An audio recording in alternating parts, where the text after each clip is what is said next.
Welcome to Super Context, a podcast autopsy of media. How we consume it and how it informs our everyday culture. I'm Christian Sager, a writer and a designer. And I'm Charlie Bennett, a librarian and a radio raconteur. Each episode is us trying to understand the entertainment world that we all live in. Just a little bit better. Today's episode is about Paper Girls. This comic book series by writer Brian K. Vaughan and artist Cliff Chiang started in 2015 as a story about 4 preteen girls coming of age in the 1980s. We look into how the creators produced the book while examining their skepticism of nostalgia in a post-Stranger Things world. You can go to patreon.com/supercontext where you can find the entry for this episode, leave a comment, or you can write us an email at supercontextpodcast@gmail.com. What do you remember from when you were 12? Hey, Chris, what do you remember from when you were 12? Charlie, I saw this question in the notes, and I gotta say, you're gonna regret asking it because... I already have, yes. Because honestly, 12 was a pretty bad time for me. You know, that was the height of getting bullied. That was the height of domestic violence in my household. It was the height of my mother's drinking, and she didn't go into rehab for the first time until I was 13. My brother and sister were 2, and I was 12. So yeah, that was a rough time.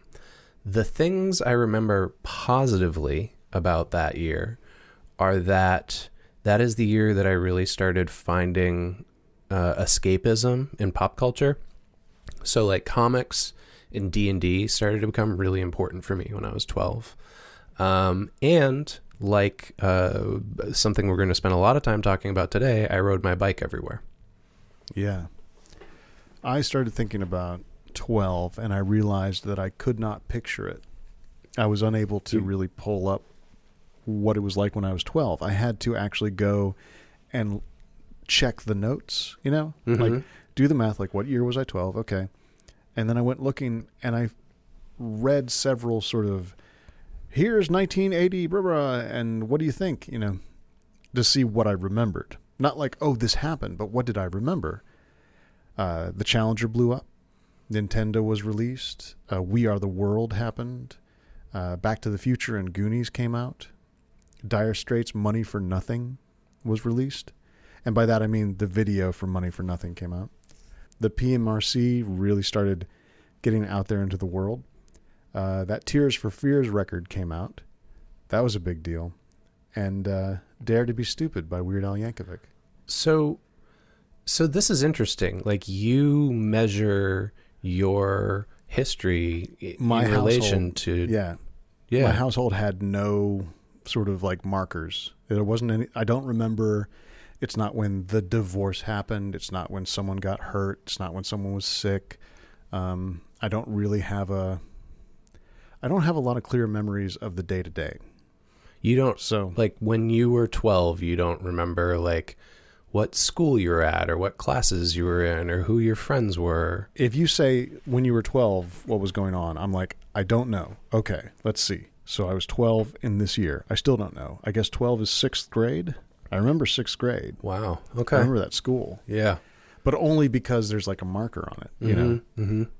I can say who my teacher was in the 6th grade. That might be a good thing.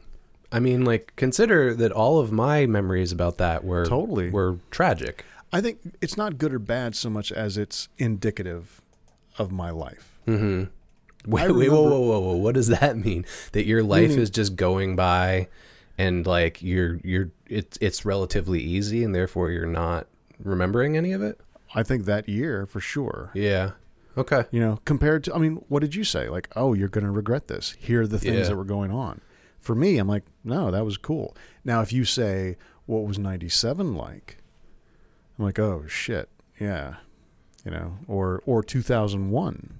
I have these, I have some traumatic experiences that allow me to kind of place things a little more clearly. Although even there, I'm doing it by year, Yeah. not by age. And I mean, I knew you in 2001. A lot of the stuff that happened to you in 2001 was external.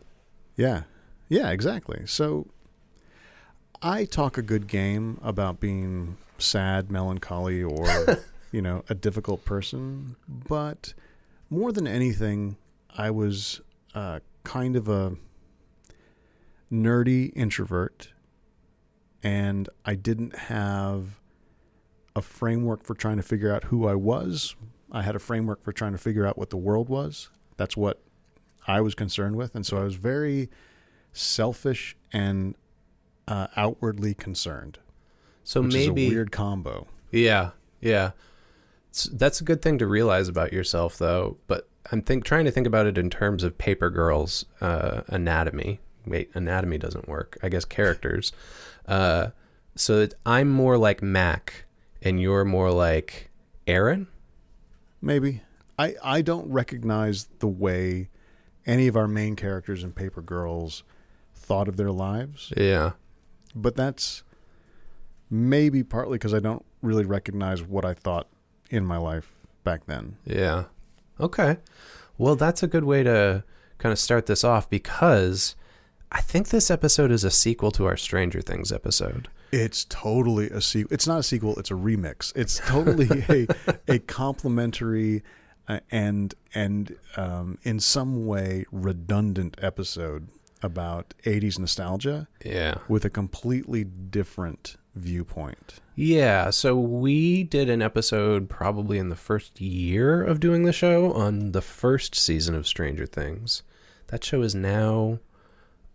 It's in 3 seasons in, and it has a 4th coming up, I think. They just released like a teaser for the 4th one. Yeah. Teaser came out and revealed that the thing that I said, if they do it, I will not watch it. They did it. Yeah, okay. Well, you also canceled your Netflix subscription, so it's not... Yeah. I mean, you pretty much decided that already. In preparation to refuse to watch Stranger Things, yeah. But if I remember that episode correctly, we spent a ton of time talking about the commodification of nostalgia in popular culture today, especially targeted at our age group, and using the 80s as this weird, like, magical thunder shirt. Right. And we also talked about the sort of Žižekian removal of context from nostalgic markers, which makes it enjoyable to return to your childhood as long as you don't remember the idea shit. That you were about to be nuclear annihilated or beaten to death by your parents. Yeah, it's interesting. I want to stick with this possibility that Aaron's a good example of what you're talking about, because throughout the series of Paper Girls, Aaron has these nightmares, and her nightmares always feature like important figures from the news in the 80s, not people Kristen she McAuliffe knows. was a big part of that. Like, and there's a Challenger Ronald Reagan disaster. one as well. Yeah. So we jumped in with both feet, and the reason I said when you were 12 will become even more apparent as we get deeper into the episode. But let's talk about what Paper Girls, the subject of today's episode, is. So Paper Girls is a comic book series. It just finished. It ran from 2015 until 2019. It's created by Brian K. Vaughan, Cliff Chiang, Matt Wilson, and I believe the letterer is Jared K. Fletcher. It's published by Image Comics, who we've covered in multiple episodes on this show. I think it's safe to say that Image does a pretty good job of targeting like your and my interests. Yeah, and Image has the kind of corporate values and general hands-offishness that works well for the stuff you and I like. That's true too. For some people, for instance, like our episode on the divided states of hysteria, that hands-offishness is it's a hard word problem, to say, isn't it? Yeah. But in if you other look at cases Image, like this, it's a benefit. If you look at Image Comics too, you can find a ton of stuff that you will not like. Oh, Even sure. If you're a big fan of Image Comics, like, but this is not my thing. Mm-hmm. Yeah, it's a shotgun blast. They're basically like, let's see what sticks.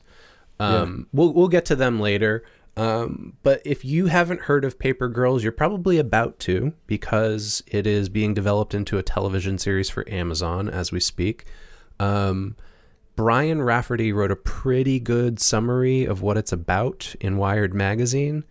And he says this: the setup of the book is simple until it isn't. On the morning after Halloween in 1988, a quartet of Cleveland Preserver delivery girls band together during their pre-dawn route in an effort to ward off the pranksters and creepos still hanging around from the night before. And essentially he goes on to introduce the 4 different characters.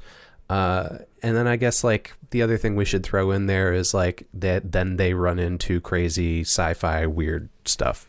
Yeah, when you first told me about this comic book series, you said it's about paper girls instead of paper boys, girls who are delivering the daily paper. And I was like, oh, that's interesting. I might check that out. And then a little while later, I think there was something about, I'm not really thinking about naturalistic series right now. I'm kind of looking for escapism. And you're like, oh, holy shit, didn't I tell you? The thing about Paper Girls for me is that I like it a lot, and that's not going to be disguised in this episode. But I think Brian K. Vaughan and Cliff Chiang do such a good job of rendering the personalities of the 4 main characters that in a way, you almost forget that it's about like time travel and science fiction hijinks. Yeah. And that like it's more just about like the lives of these 4 girls and how they're responding to those events. In a way, it feels like a throwback to those movies of the time, like Goonies, that it clearly references, or Steven Spielberg movies, because it is very human. It's very immediate. It is very in their heads. In fact, let me read the rest of Rafferty's description, because he does give us these like capsule characters. Of each of them, yeah. Yeah. Aaron, the good egg outsider plagued by Krista McAuliffe nightmares. Mac, the cigarette-dangling, take-charge tough from a beyond broken home. KJ, the upper-class smart kid who wields a field hockey stick. And Tiffany, the adopted straight shooter who worries about the fate of their hard-earned, much-loved walkie-talkies. That really does sum them up in the first 10 pages, and then everything goes much wider than those character traits. But they stay themselves through the whole run, which is great. That's true. That is true. Did you have a paper route? No. Okay. That would involve going outside, Chris. I didn't do that. I didn't have my own paper route really, but like I occasionally helped friends who had them. And like mainly it would be like mornings that were like really tough. We'd get up and like their parent would drive us and we would just jump out of the car and run up to the steps rather than ride our bikes. But a lot of my friends had paper routes. I'm trying to think of the last time I saw a kid throw a paper onto a lawn or driveway. Been years and years and years. Yeah, I think it's definitely a thing. I mean, it's probably not financially sound for newspapers anymore. The ones that I've seen in the last decade have been adults who are driving around at like 5 or 6 in the morning and they just put them in the mailbox. Yeah. So here's my very immediate theory. When my wife and I moved into the neighborhood that we're moved into now, there was a lot of talk prompted by our 2-year-old. Wow, this neighborhood just doesn't have many kids in it. We're so glad that parents are starting to move back in. Mm-hmm. So for some stretch of time, this neighborhood had no teenagers in it. Mm-hmm. So we should also remind our audience here, you live in like the like slap cookie cutter suburban like idea of what an American neighborhood is, so much so that they used it for Stranger Things in the first season. My house is in Stranger Things season 1. Yes. So there was a time when it would have been not only uneconomical but impossible to find the local kid with the bike who could handle all of, say, Gloucester Park, right, or Brockett Heights. And I think that's different now, but the whole milk carton kid thing and the understanding of the world as a place you don't want your kid running around when they're young and alone This is a thing that comes up a lot in the notes from Brian K. Vaughan. Yeah. No, but when I think of like, in my head, when I picture like the ideal neighborhood for a kid to deliver a newspaper, and it's your neighborhood. Oh yeah, totally. Would Surely in the 80s, there must have been kids riding around at 6 a.m. on their bikes. I bet you there were. But then clearly in the 90s and 2000s, that neighborhood people started saying, where did all the kids go? We're all old people here. Yeah. Okay.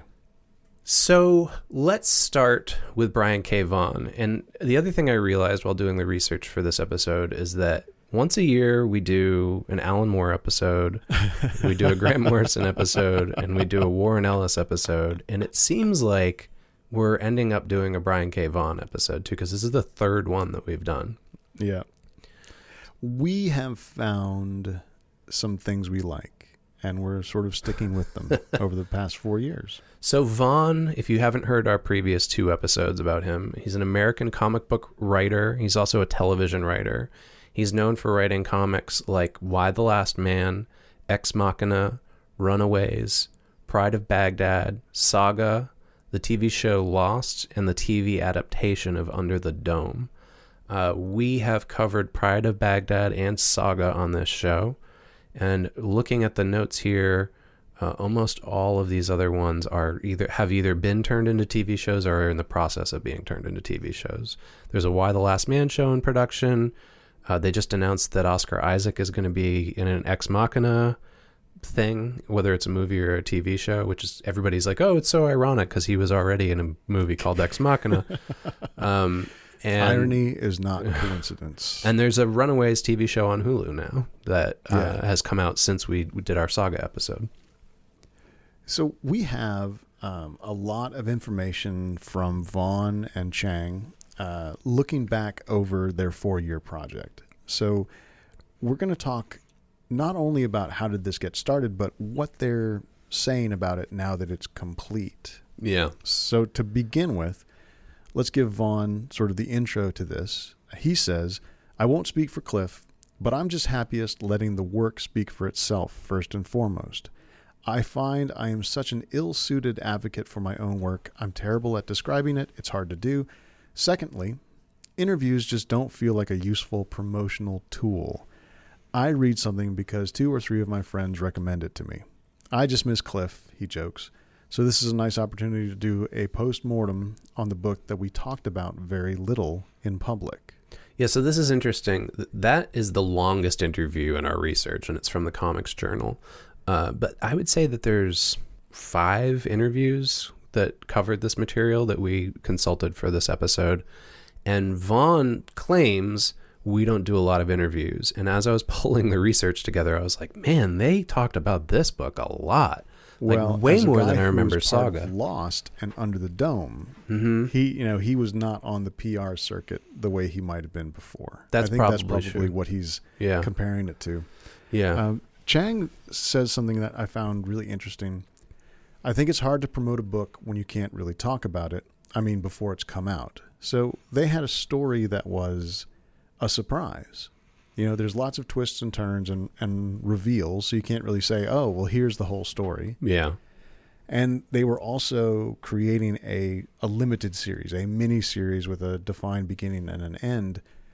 So he was saying, look, promoting the book by going and doing interviews was just not going to work for us. And I had this thought, like, how old is the PR circuit?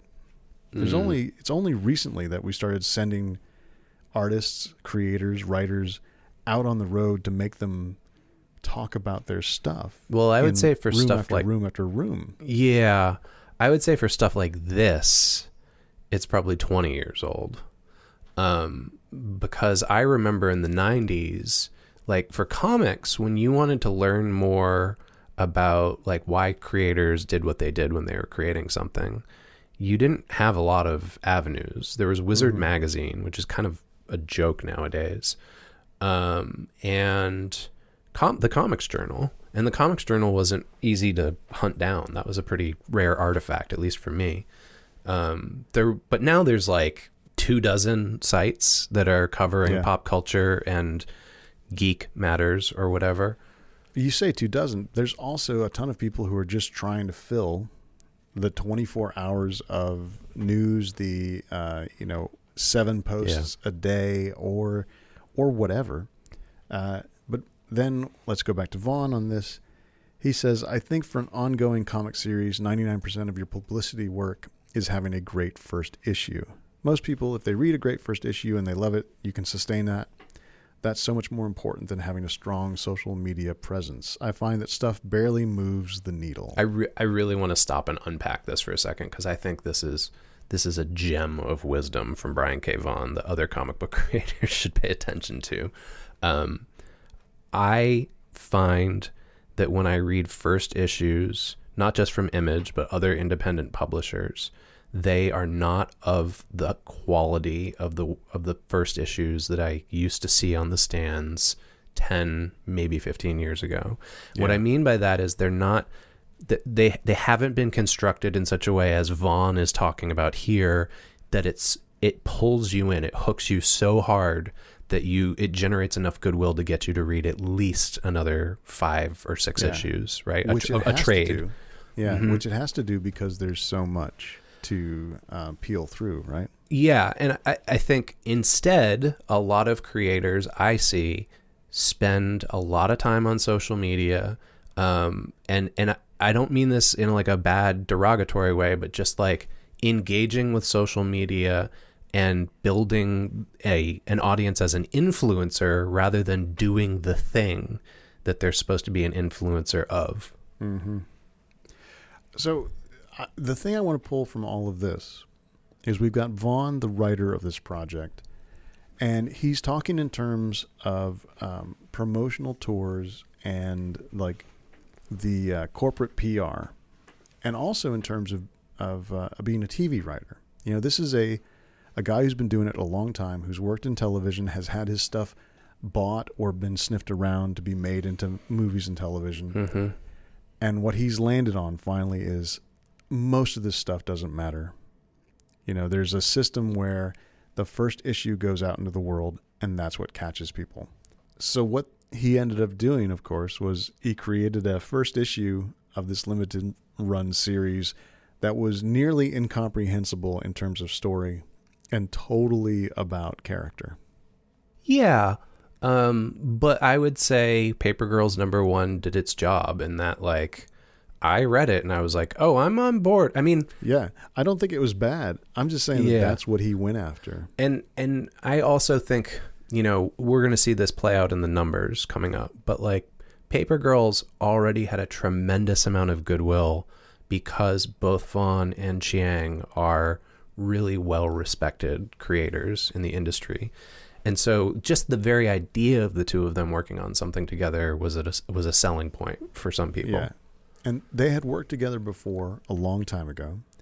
And Vaughan knew that Saga was successful enough that he had a bump just from people knowing his name from that in comics.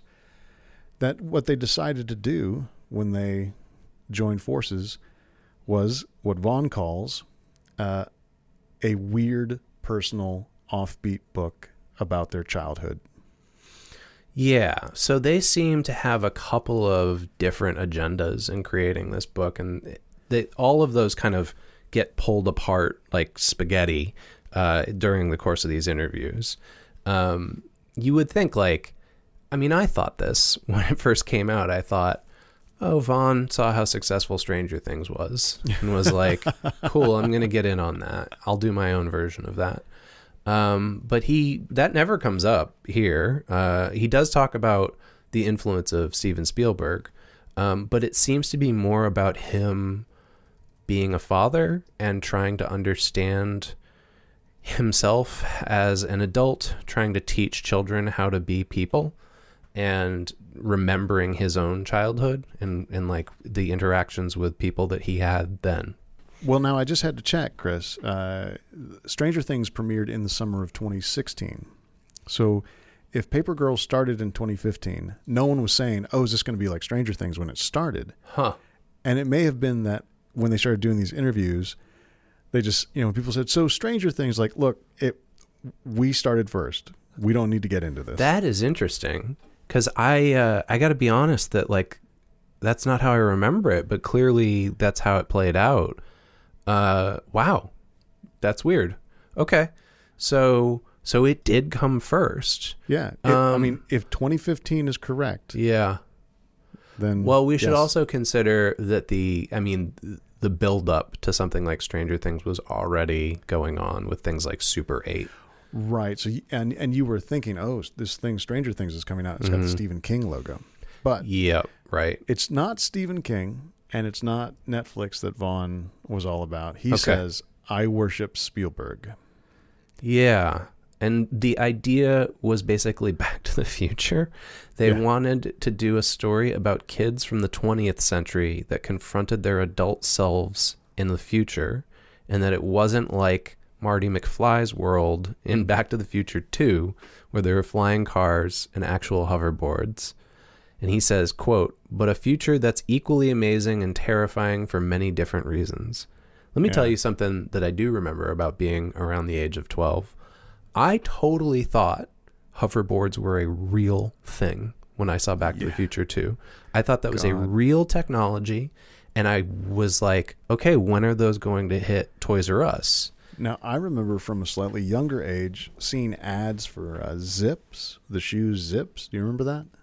Are those the ones with wheels in them?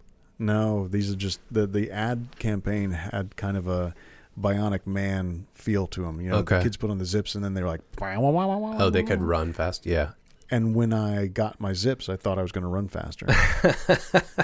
And I was really disappointed that they didn't do what they were supposed to do. I think that's a part that we don't talk about from the 80s enough, is that we weren't media literate as kids enough to know that the shit that was being told to us in the commercials was make-believe. Well, you know, there was a gatekeeper culture, and we imagined that applied to the advertisements. Yeah, yeah. Vaughan also says that Paper Girls is him dealing with nostalgia, both in that he yearns for the past and that he's disgusted by where he came from, and he's trying to make sense out of it by being an adult now. Do you get a sense that where he came from meaning Cleveland, or where he came from meaning the late 80s, or what? I think he means the context, so not just the place or the time, but also the culture, right? And like one of the significant things that comes up in the notes here that I think he's talking about when he says disgusted is the like casual homophobia that was thrown around when we were children. Yeah. Okay. And his last piece of like what he wanted to do with this book was to approach story from a completely different place than he was in Saga, a space opera. They're both about childhood and parents and, well, parent-ish stuff and, you know, who are you?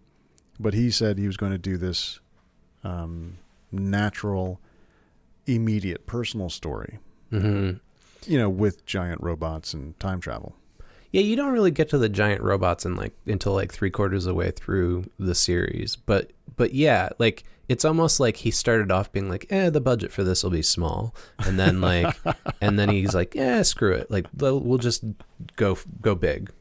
Now, Vaughan points out that Image Comics is part of why he could do Paper Girls. Not that they said, oh yeah, you can do it, but his idea of comics changed with his experience of Image Comics. He says, the artists and I share ownership and control of everything we do. Image can't really censor us or tell us what we can or can't print. They don't edit anything or take movie rights. They just publish comics. This experience has definitely changed the way I approach comic books. So this is something that we talked about with him in previous episodes. We've talked about with Image in previous episodes, that the way that their model is set up, it's not like a traditional publisher where they go looking for an acquisition and then they develop the acquisition and own part of the acquisition and then publish it. They're unique in the sense that it is, as he says, like the way I understand it is basically like Image pays for the printing and the distribution and maybe a little bit of marketing, and you are essentially paying them back for that after the book comes out, and then everything else is yours afterwards. So it is as successful as you can make it be, not on how successful necessarily Image can make it be, right? And Vaughan has come up with a really good model in that he and his creators behind the scenes split everything evenly, and then the book goes out, and then he's already got TV ties. He says in all these interviews, he's always like, "Oh, I never considered adapting it," and but then, you know, other than Saga, all of these things have been turned into TV or movies. Yeah, if we cut him some slack on that, you could say that when he says, "I didn't think about adapting it," is that he tried not to make decisions, creative decisions, based on whether it would work on TV. I think that's true. I think he thinks about the comic first. He doesn't think about how he could turn it into a pitch for a pilot. Yeah, because he's very aware of the environment, the comics environment that he's in and working in. He says, I spent 10 years working on superhero comics, but it is sometimes frustrating that the medium of comics that is capable of doing anything is almost completely overrun with superhero stories. I think I do things better than superheroes. That's a very interesting sentence. It's a weird sentence. I think what he means is the work that he does that isn't superhero based is better than his work that is superhero based. Yeah, but I like the idea of Vaughan being like, I actually do things better than superheroes. I'm better than Superman. Yeah. So he wanted out of this sort of locked in comics vibe, and he got it. He said, I was reading a lot of Berenstain Bear books with my kids and The Spooky Old Tree. This is the most wonderful, specific, out of nowhere. I knew you would love this part. I was like, this is written for Charlie. Yeah, totally. So do you know that book, The Spooky Old Tree? I don't know that one, but I know Berenstain Bears. Yeah. The Spooky Old Tree. Oh my God, dude, you need to just go find the electronic version and read it immediately. Okay. So these kids go and explore a spooky old tree. And as Vaughan says, one bear had a rope, one had a stick, and one had a light. I remember telling Cliff that they should each have their own totemic thing that they get to carry, the paper girls, that they get to carry with them out into the night. Aaron has a pocket knife. KJ has a hockey stick. Tiffany has the walkie-talkies. Mm-hmm. Mac has a cigarette, I guess. They're not weapons. They're things that serve multiple purposes, Vaughan says, but they have to serve as weapons. It's such a strange time to think that we would send out 12-year-old children at 4 a.m. to deliver bad news to creepy grown-ups. I couldn't picture letting my children do it, but if they did, they would go out armed. So let's stop for a second there. You've got kids. If they came to you when they were 12 years old and were like, hey, I want to earn, I don't know, $20 a week delivering newspapers on the weekend. Can I do that? So I was thinking about this. I have a couple glib answers, and I'm going to try and avoid those. It's very hard for me to imagine being okay with any of these kids like riding off alone on their bicycle because they're so young right now. I would have to picture them at 12 to really be able to answer, but I don't know what my answer would be then either. It seems very scary, the idea that my kids will be out while I'm asleep. I had a parent say to me, oh, eventually you start going to bed before they do. And I was like, whoa, no, that's bullshit, because you got to make sure they're asleep before you fall asleep. And of course I know that when do you think true. They're going to do the drugs and have the sex? Exactly.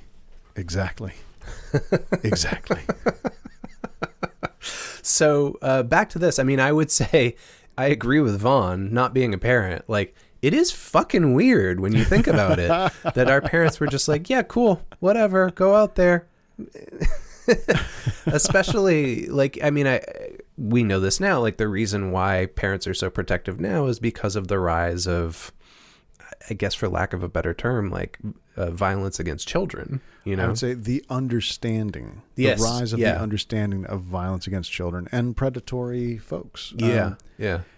He talks about America being a car culture, which then made me think of like, that's my main fear. I don't think they're going to get snatched. I know that that's a crazy, horrible thing that happens very rarely. Mm-hmm. But what I am worried about, if they were riding their bikes in the dark, delivering papers, that one of those nutcases that drives through my neighborhood would mow them down and not even know it. Yeah, no, absolutely. Geez, this is going to just be old man hour, isn't it? It is not old man hour. You are not a dad. Well, here's my bit. Here's my well, how about this? Here in Portland, there's a constant tally that is run up by one of our local alt weeklies about how many pedestrians are killed. Jesus. And it is like, it's at the highest it's ever been right now. And I think about it all the time when I'm out at night. I'm like, oh yeah, that person is totally like putting themselves at risk of getting hit by a car, or I need to be careful because of it, you know? And that is not shit that I think, I didn't think about it when I was 12, you know? There were probably a lot of near misses. So this is part of why Paper Girls appears to be such a successful story. Like baked into it are these things that, like, you and I just talked for, far too long about this one small piece of the story of the book. So to try and get us back on track, I'm going to use this quote from Vaughan talking about story structure. He says, "I never like to go into a story unless I know how it's going to end. There's always the fear that maybe people won't respond to this book, but it seems like our sales are already strong enough." So when they started with Paper Girls, they knew how they were going to finish it. They knew it was not a one-off, but they knew that they weren't trying to create a series that could go on forever. They were doing one big story, but not an epic. They wanted to do a long story. So it would be easy for me to go, well, yeah, but you're Brian K. Vaughan, and like you're already like kind of a rock star in comics. Except he has had an instance where he launched an Image creator-owned book, and it wasn't a rousing success, and they only did one volume and stopped. What was that? It's called We Stand on Guard. Have you heard of this? Mm-mm. It's fun. It is about a Canadian dystopian future in which people ride around in giant mechs and fight each other. And it's drawn by Steve Scroce, who was a big artist in the 90s, but more recently has been like a concept artist in Hollywood for the Wachowskis. Oh, okay. Yeah. So I think I like to point out moments like that because it seems like it's really easy to be like, oh, Brian K. Vaughan, whatever, like you just like printing money, but like even a guy like him has to think about what the market's going to respond to. We're going to talk about the numbers later, and they're a sobering set of numbers for the issues. Mm-hmm. So last couple pieces of the sort of the ideas behind the book. Vaughan says, America is a car culture. We've always associated automobiles with freedom, and bicycles are the starting point of that. He calls them the training wheels of car freedom. But the idea of having a vehicle as opposed to just being out, walking around, is a sense of freedom. So these kids, they get their bikes, they start working, they are hitting autonomy at a very young age. Mm-hmm. And that age is an age where something like your mom being a drunk, your stepmother being a drunk, is traumatic, right? As opposed to a problem that we're all trying to work through here, And he talks about this stuff that is, for a 12-year-old, epic, right? Mm-hmm. Like having a bicycle, having family trouble, being afraid of the teenagers, that kind of thing. Here's how big of a deal bicycles were when we were kids. And I don't know if this is something that can be articulated in another way, but let me try. Do you remember mags or those discs that we would get instead of spokes? No.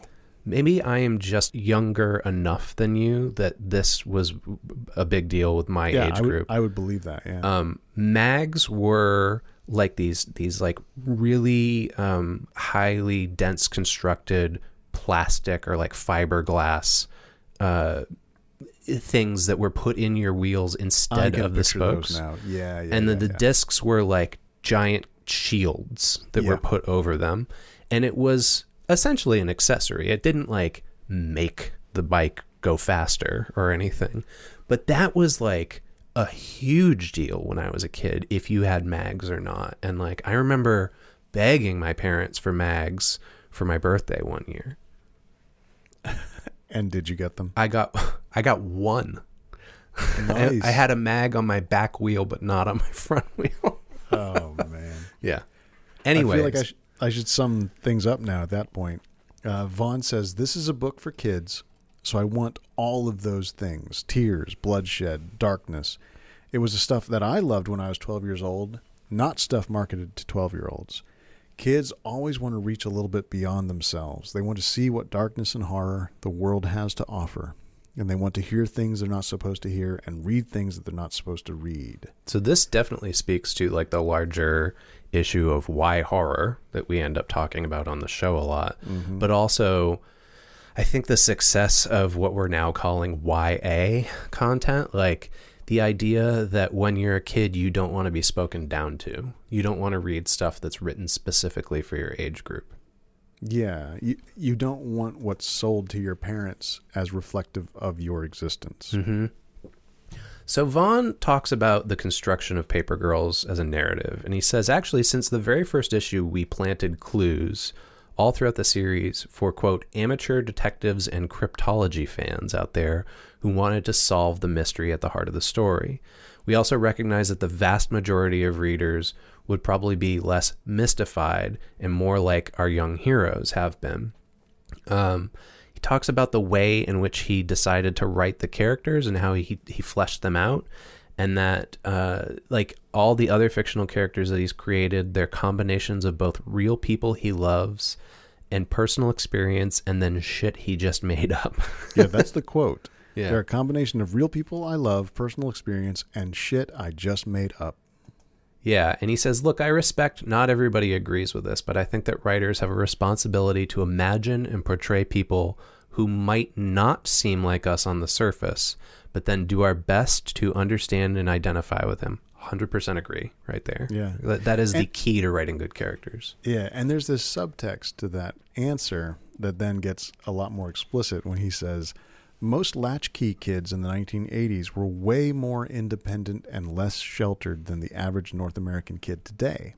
But I wanted to challenge our protagonists by having them confront a girl their age from prehistory, when life was almost incomprehensibly nasty, brutish, and short.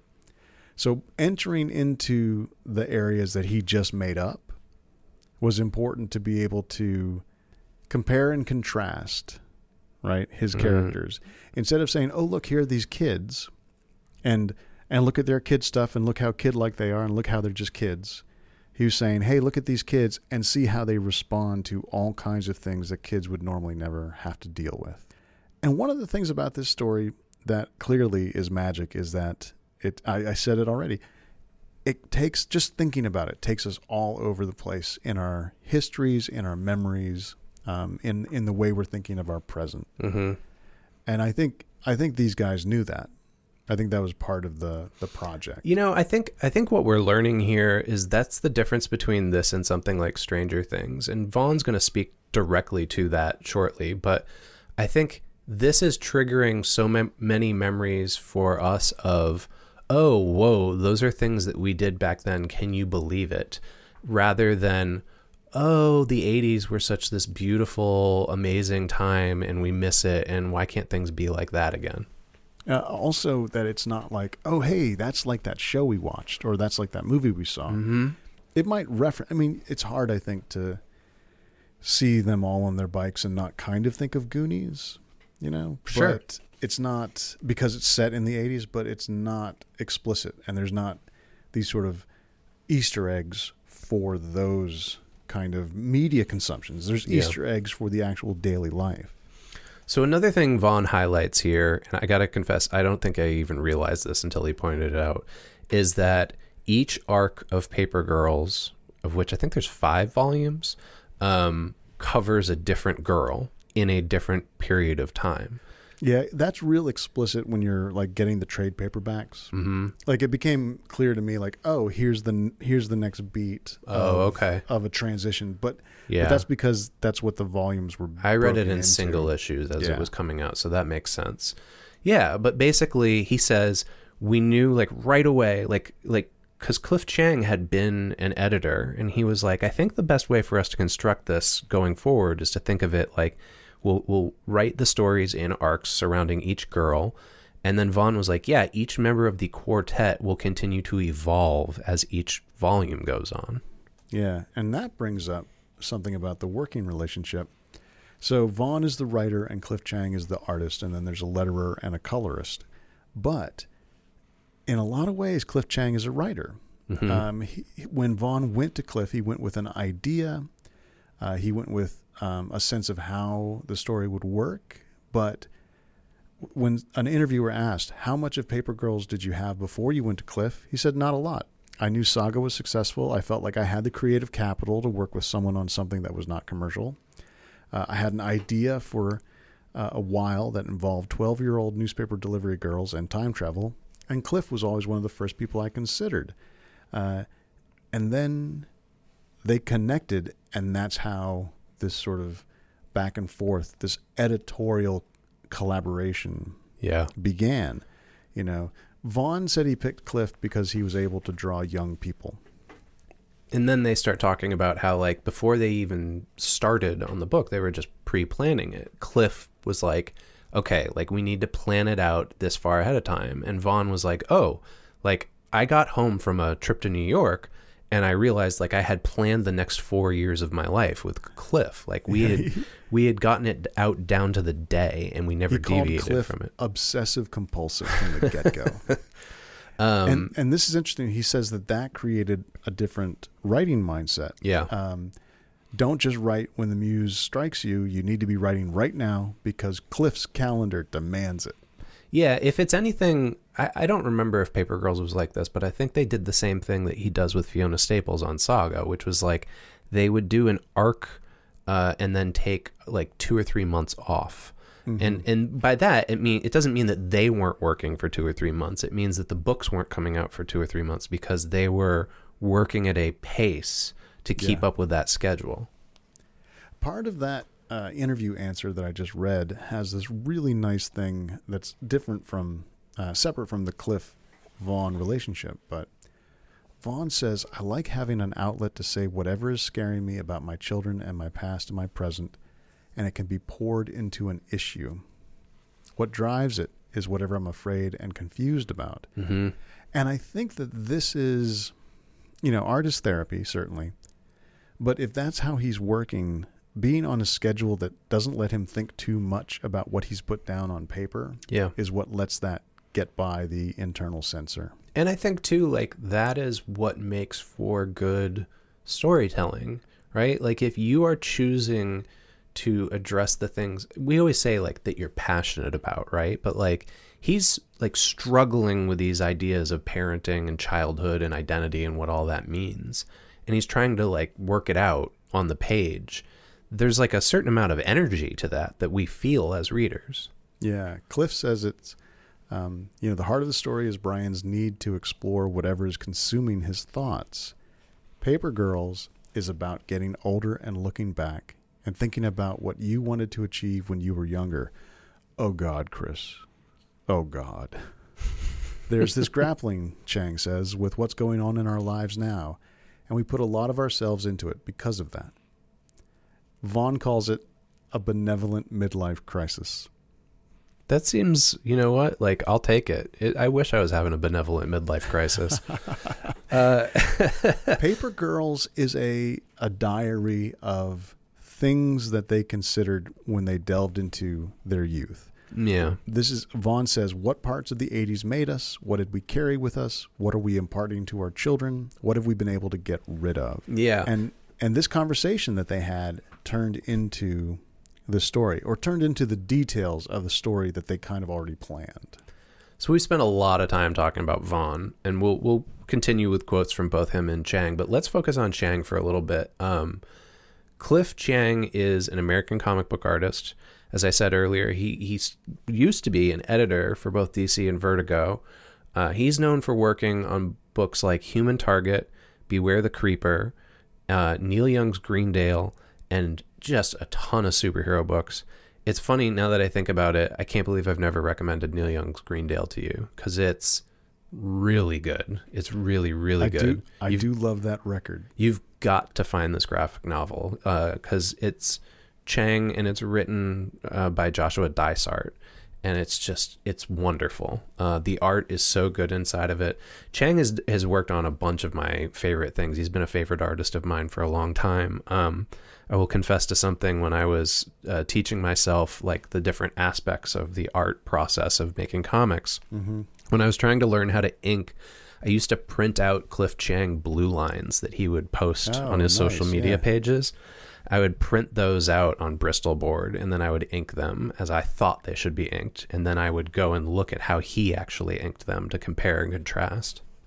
So with an untrained eye, I can say that the art in Paper Girls is so consistent and so personal and so interesting.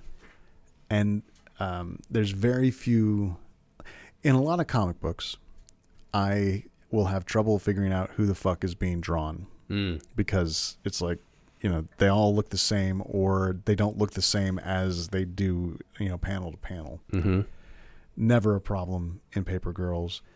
And he's drawing the older versions of characters and the younger versions of characters. And it's magnificent. His models, like he is always on model. Like that's something that I think is really great about his work, is it's, like you just said, it's very easy to tell the characters apart. He also does a really good job with the quote acting of the characters. Yeah.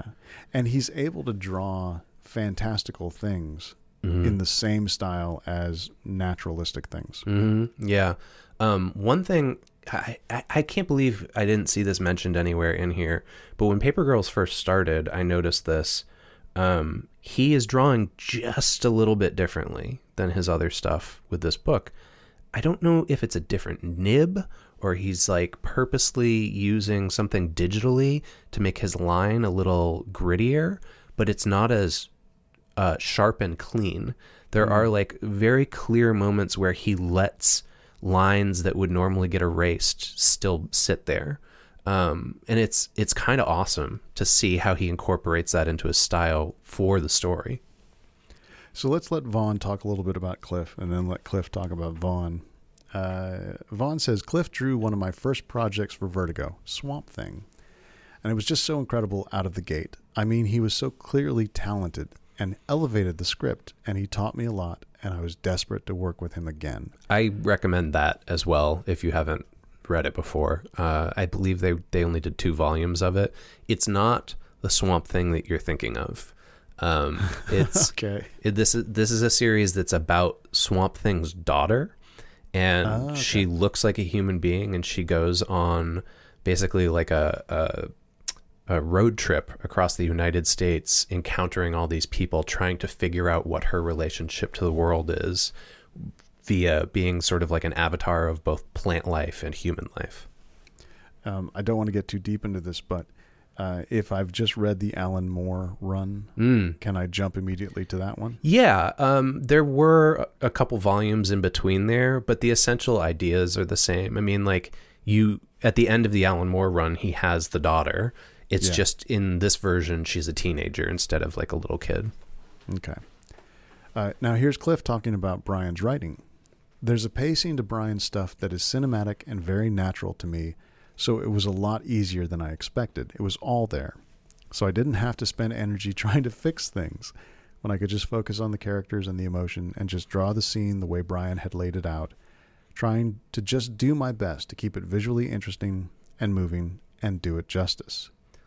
Yeah, then he mentions this one thing, which I was shocked to hear him say, but at the same time, it's somewhat comforting to know, like, a guy as amazing as he is has like actual fears going into a project like this. He said he was really scared about working on this book when he read the pitch.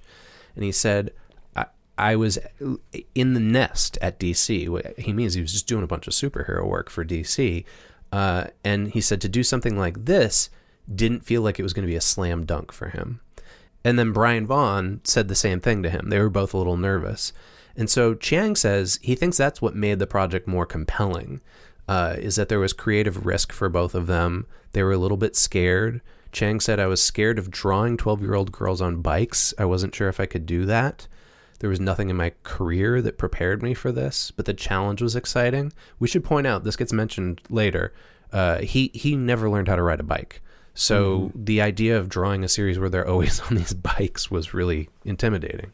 Yeah. But even more so, he says, if you're going to do anything, there's got to be some risk to it. Mm-hmm. I so empathize with that right now in this moment. Like, I'm about to open up a completely different sort of professional, not identity, but set of strategies. Mm-hmm. I'm a little scared. I'm going up for promotion, and then I'm going to try a new, librarian kind of pattern. Mm-hmm. And it's scary, and it's going to stretch me. I'm going to fail at a few things, and I'm really looking forward to it. Yeah.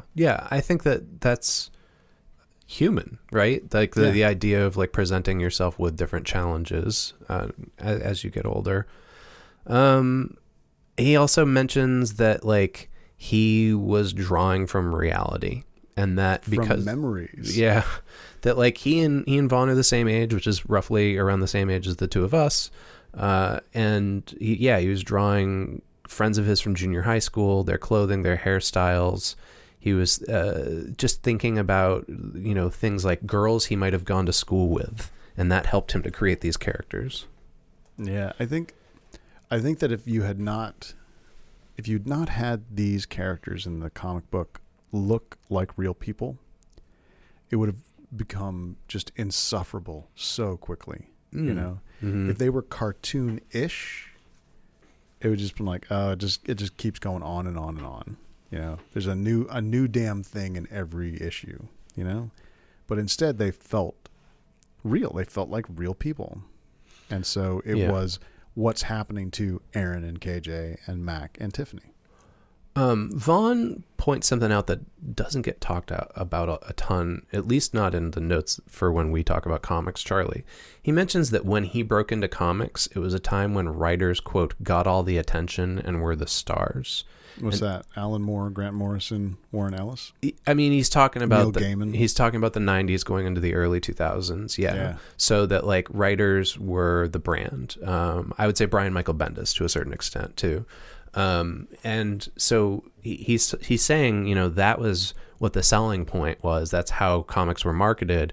And then he said, my career has been a process since then of me realizing that writers actually need to take a back seat, because this is an artistic medium and we're there to serve the artists. And he says, in terms of my success in comics, I'm riding on my artist's coattails, and I'm lucky enough to work with some of the best artists who've ever worked in comics. Even when Cliff had never ridden a bicycle. Right. Yeah. So that they talk about that next. They talk about how, for 4 years, you're going to be sitting there drawing bicycles and you don't know how to ride a bicycle.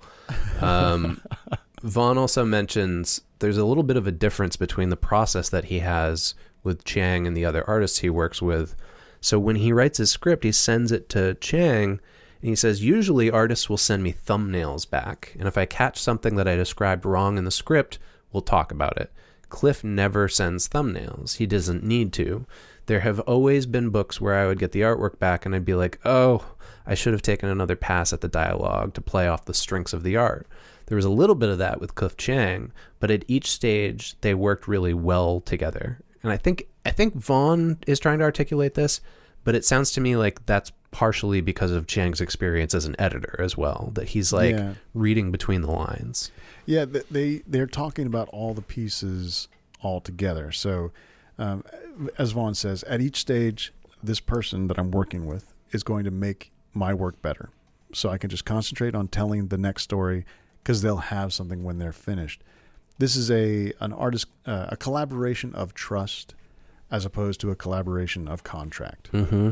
Right. Yeah. So that's Vaughan and that's Chiang. But we would be remiss if we didn't mention that there is a colorist and a designer/letterer involved. Matt Wilson is the colorist on this. Matt is one of the best colorists in the business.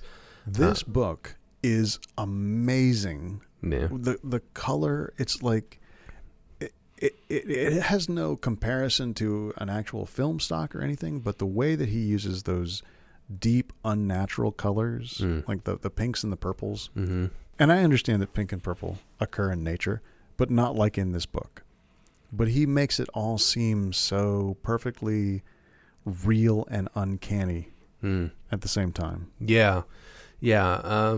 He works on a ton of books, and as we'll talk about later, he has also received awards for his coloring. The other creator-owned stuff that I think he is most well known for outside of this are the books that he does with Jamie McKelvey and Kieran Gillen. So stuff like The Wicked and the Divine, Young Avengers, and Phonogram.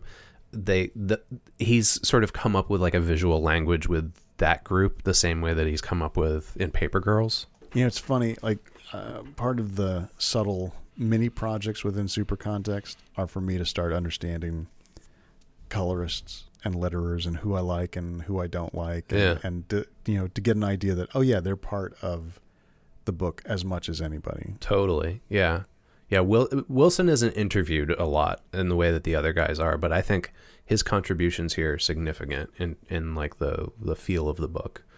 And then Jared K. Fletcher did the lettering, but he also did the design. So I think that means like, he laid out the interiors and the covers and the typesetting and stuff like that. Which brings us to Image Comics. We already talked a little bit about them, but let's give Vaughan a chance to tell us about Image. He says, I'm so grateful to Image Comics. It's wild to see these big announcements with Amazon and stuff. I mean, that's the television show they're making. And Image benefits not at all from them. They take no percentage of any of this. They're just supportive. So I'm extremely loyal to them, but I'm also loyal to the direct market. Now, before we talk about that last sentence, how does Image make money? Do they take a percentage of anything? My understanding is that they operate on a thin margin, that it's like they make their money back from what they invested into the book, and then pretty much everything goes to the creators after that. I would imagine over the course of reprintings, Image isn't just printing it and giving all the money. Yeah. You know what I mean? Like, I think they're paying their own salaries and everything and growing the company. But no, not in the same way that, like, I'm trying to think, IDW or Dark Horse does, right? Like, they don't own the rights to anything, but they have to be skimming a little off the top, right, Chris? Yeah, I haven't had a contract with them myself, but I would have to imagine that in order to keep the lights on. Could you get on that so I can find out what the hell is going on? I'd really like to know if it's 45 cents or 55 cents an issue. I would imagine that even if I did, there would be an NDA attached. But but from talking to my friends who have worked on Image books before, I think it's pretty much like you pay back what they invest in the book. And if you can't pay it back, this is the dirty secret about Image. If you don't sell enough issues, then you have to pay it out of pocket. Yeah. I also want to point out, Chris, since we're doing Super Context, you and I are now legally the same person. It's like a marriage. So NDA would not be binding. NDAs don't apply to us. That's great. So he says, I'm extremely loyal to Image. I'm also loyal to the direct market. They did Paper Girls as single issue comics because that's what they like, and that's what they thought it would be successful as. They did not go for the, now what Matt Fraction is doing with November, but this was also 5 years ago. But they were selling to stores. He says, I like writing something that costs $2.99 or $3.99. It feels satisfying.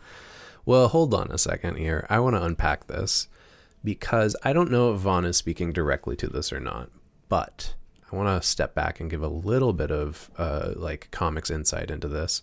I have listened to many podcast interviews with retailers or publishers where Vaughan specifically comes up because of the success of Saga, and that retailers, a big bone to pick with the industry that retailers often have is reliability of a book, right? So like if Saga is performing really well, they want to know that they're going to have that reliable source of income.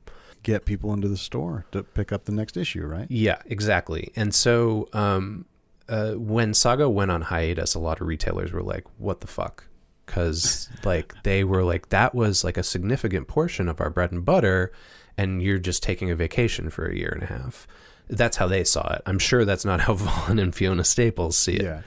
And if those folks who said that thought for a little bit longer about what they were saying, they would probably be able to work it out. Well, yeah, but there is a tenuous relationship between Image, Vaughan, and the direct market, in that like Saga and Paper Girls subsequently did so well because they performed well in the direct market, and those books were being hand sold by people in comic book stores around the country.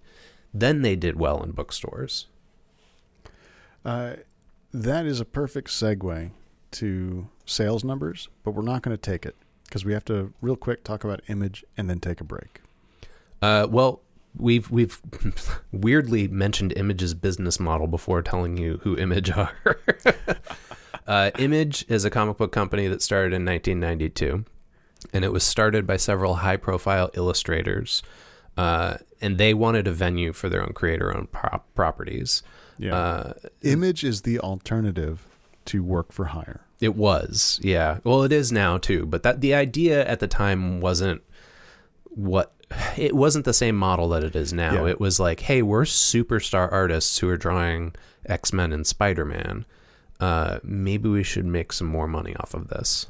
And let's go make our own characters and not have someone say, you cannot work on this Spawn thing. You're going to have to do what we tell you. Right. So originally, most of the properties were either superheroes or fantasy stuff.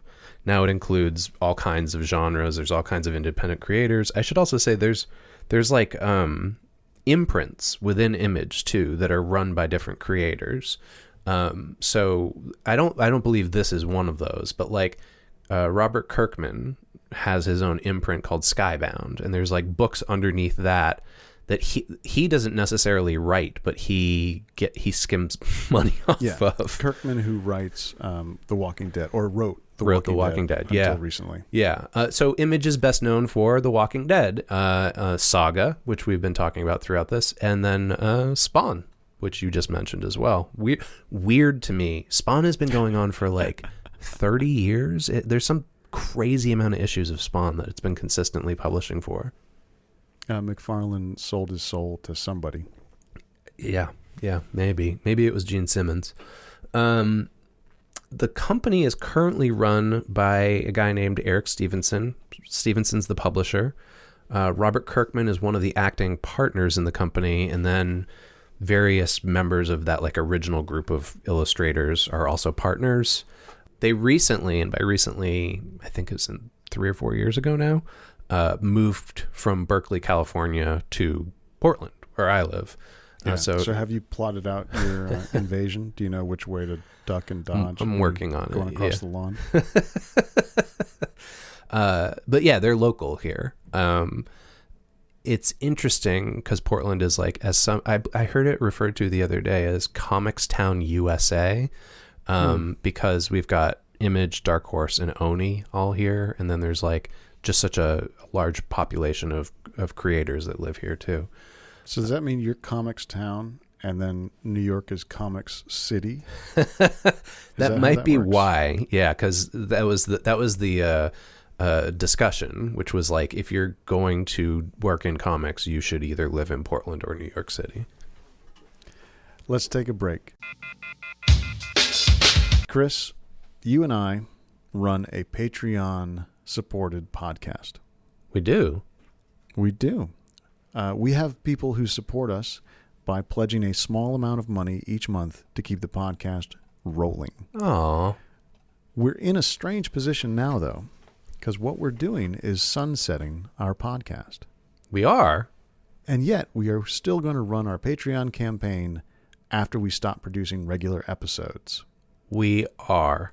And so what this means is that through May of 2020, if you're a patron of this show, your support is going to do things like help us pay for our hosting fees, cover our expenses for our media artifacts that we're researching, and maintain our recording setup for better production. In fact, I believe Charlie is getting some new equipment as we speak. I sure am.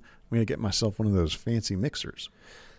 When we cease production of the regular episodes in May, however, the Patreon support is going to keep the RSS feed active and up for discovery purposes. We could make it free just to patrons, but then new listeners wouldn't be able to find it. And so we will ask for $1 a month from each of our patrons to keep the feed going. In return, we're going to give you a mini episode once a month still. Yeah.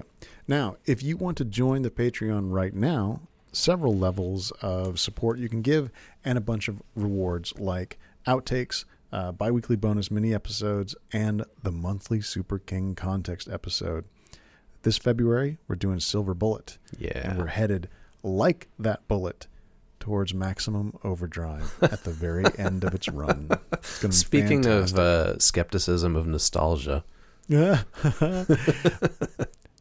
We want to say right here and now, thank you to all of our patrons who are helping us keep the show going now and have kept the show going and expanding and changing and transforming and just becoming something that I promise you, Chris, I will look on with nostalgia and happiness for most of my life. Aw, that's very nice too. So why don't we thank them personally, and then we can get back into being skeptical about nostalgia. You're not going to ask me why it's only most of my life and not all of my life? Oh, I know why. Because your life's going to end pretty soon. Thank you, Chris. Thank you to Alex Laird, Alice Florence, Ambrose Allen, Amit Doshi, Andy Riggs, B.B. Schwells, Bennett Callahan, Beth Barnett, Beth Gilmore, Billy Whitehouse, Bing Bong Man, Brandon Daniels, Brian Chovanich, Caroline Zoids, Chris Marlton, Cliff Landis, Coco, Dave Jordan, Dave Wachter, Elijah Tilstra, Evan Mapstone, Fred Rasco, Gregory C. Giordano, Ira James Udaskin, and Jason Puckett. Thank you also to Jim Taylor, Jess Staten, John Klima, John Pheasant, Joseph Aleo, Juan Patton, Junta/Cult, Calvin Ellis, Carmela Padovich, Kate Sharon, Kevin Wetter, Christian Hirvala, Lee Fowler, Lokesh Dakar, and Luigi Oswego. And thank you to Melinda Hale, Miriam Meany, Misha Moon, Nathan Weatherford, Nick Sage, Patrick Malka, Pete Bowe, Philip, who has a last name, R.M. Rhodes, the podcast Rein It In, Matt and Rachel, Roar Vinland, Rob Sloan, Robert Negoesco, Roman Marichik, Romantic Placebo, and Ron Bilodeau. And thank you to Ross Llewellyn, Ryan O'Neill, Sari Nichols, Seth Friedman, Simon Workman, Tara Mishak, Thomas Tremberger, Vealheit, and Whitney Buchanan. If you would like to be part of our Patreon and keep Super Context going for these final months, go see us at patreon.com/supercontext. And we're back. Chris, I got to tell you, the sales numbers on the individual issues of Paper Girls was one of the more shocking surprises of this episode. Yeah. Well, let's remember that these numbers that we're about to go through are direct market sales only. And the other qualifier is that these are not sell-through numbers. These are numbers that mean these are the amount of copies that were sold to stores. We don't know that these stores actually moved them all. Yeah, that second part makes it even worse. It does, yes. But we also have to remember that in parallel to this, there is the book market and the digital market, and that we don't have access to those numbers. But roughly, from looking at like percentages over the last couple of years, the book market is in some cases roughly equivalent to the amount of sales that you're getting in direct market. Not necessarily book to book, but in terms of just overall spending. And then the digital market is 10% of the entire publishing industry for comics. I will remember all of that, Chris. It is still fucking shocking that the first issue of Paper Girls sold 75,000 copies. 75,585 copies. That's great in comics. Great. That's a good comic. Yeah. The second issue sold 46,000. Yeah. That means 30,000 people were like, eh. Yeah. I got the first one, and I'll get them to sign it someday, and then it'll be a collector's edition. Or I'll wait for the trade.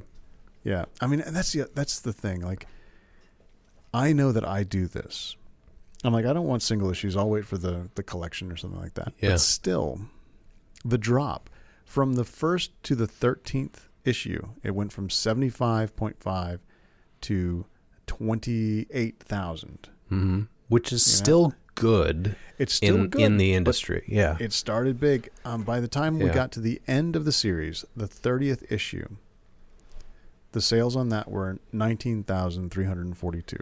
So issue 1, Brian K. Vaughan, Cliff Chiang have a new series out. 75,000 issues. At the end, to a strong, consistent, and satisfying series, less than 20,000. But let's step back and examine our own buying practices here. Because I can look at how I read it and absolutely see. I bought it in single issues digitally over the course of 4 years. And I stopped buying those single issues with the last volume because all of the image books became available on Hoopla through my library. And I read the last volume of Paper Girls through my library. Right. How about you? I didn't know about this until it was over. So I borrowed the trade paperbacks from the library. Yeah, but like if you still buy them today, they still get money from that, right? It's not like they have to be working on it. I've got them on my wish list, and I'm hoping someone will buy them for me for my birthday. But this is my point, right? Is that I don't know that you and I are necessarily like a great model for how people interact with the direct market. But, there are a lot of other options than going into a comic book store and buying the single issue. There are. I just, I think this happens most times we talk about a comic book that's really good. I just think Jesus Christ, didn't you fucking people, comic book readers, didn't you support this and do more? Oh, no, of course not. This is a reminder that there's only so many comics that any one person's going to buy. That's true. There's only so much. This is not, you don't subscribe to Image and then get to check in on whatever show or, you like you would if you belong to Amazon Prime or subscribe to Netflix. I mean, people are making purchasing choices very specifically. Yeah. Let me say, I am right there with you. As a creator, one of the things that is the most frustrating to me is how hard it is to get someone's attention to read your book. This book is lucky in that it already had 2 creators with name value on it, and that I think drew more than what you would see, right? Hence the 75,000 out of the gate. Yeah. But people buy what they know. That is just as shitty of a It's not shitty at all. It is a strategy. I think all the time, Chris, about how if you did not have a name coming off of Stuff to Blow Your Mind, Super Context would not have nearly for sure as many listeners as it does. Yeah, I would say I think that's absolutely true. Not that anyone who was listening to Chris on Stuff to Blow Your Mind was like, oh, I will dumbly follow him to the next podcast. Right. But we got enough people who checked in to get a percentage of listeners from your earlier works that we could continue. If it had been me and some jackass who was not you. Oh, okay. Just as long as we're establishing that I'm also a jackass. Yeah. No, just what you know is the easiest shorthand. Yeah, totally. Especially when there's so many options available right now. Yeah. And like I was talking about this with another comics creator the other day. I like to assume that most people go into a comic book store or a convention the way I do, and they're like, I want to find something new by somebody I haven't heard of before, so that I can support them and I can experience a new story that I haven't heard before, right? That's not how most people do it. They're walking in. What's the Joe Beal thing that he says over and over and over again in that book about publishing is that book publishing is about an emotional promise to that, you're going to give them an emotional payoff, and that you have to hold up on that promise over the course of the book. Yeah. Okay. So those are the numbers. Let's move on to awards. Nice to see that it did win some awards. Lots. Yeah. So the book itself got Best New Series from the Eisners. It also got Best Penciler and Inker, that's one award with Chiang. Wilson won Best Colorist twice while this book was coming out, once in 2017 and once in 2019.